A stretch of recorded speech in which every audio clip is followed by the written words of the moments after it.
back to ABC-7 at 4. Tax refunds are often a financial boost for many of us, but they've increasingly become the target of scammers who can use your identity to recover your money.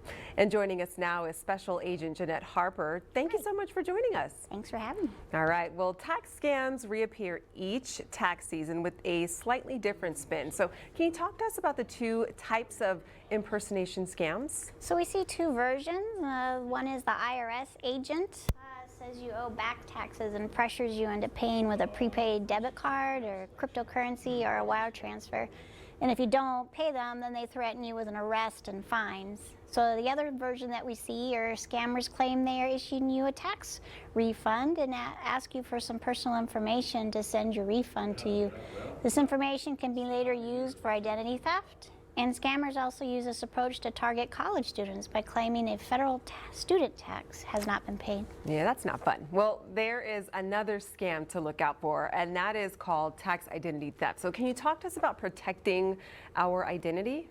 Yes, identity is sacred to each and one of us. So this occurs when a scammer uses your government-issued identity number, like your social security number, to file a tax return in your name and collect your refund. And consumers don't usually realize that they've been victims of tax identity theft until they get a written notice from the IRS saying that more than one tax return was filed or were paid by an employer that they don't know. So email phishing scams appear to be from the IRS and include a link to a bogus website intended to mirror the official IRS website.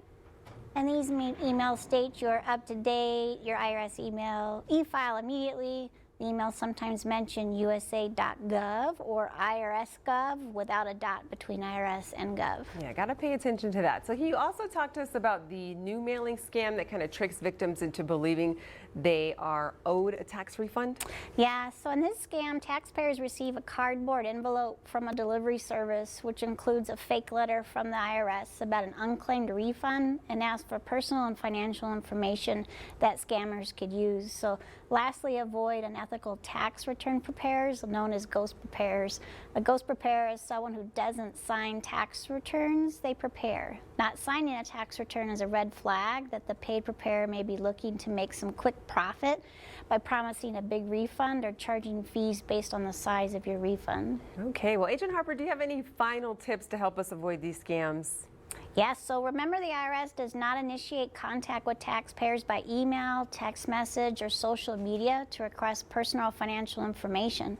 So also watch for bad grammar and odd punctuation when reading emails and letters claiming to be from the IRS. Only deal with trustworthy and tax professionals and tax preparation services. Check out websites carefully and ensure that you access the real IRS website. And when in doubt, contact IRS directly to confirm any contact you receive is legitimate. And if you are a victim of tax identity theft, contact IRS at 1-800-908-4490. Special Agent Harper, thank you so much for those helpful tips. Thank you. Well, there's still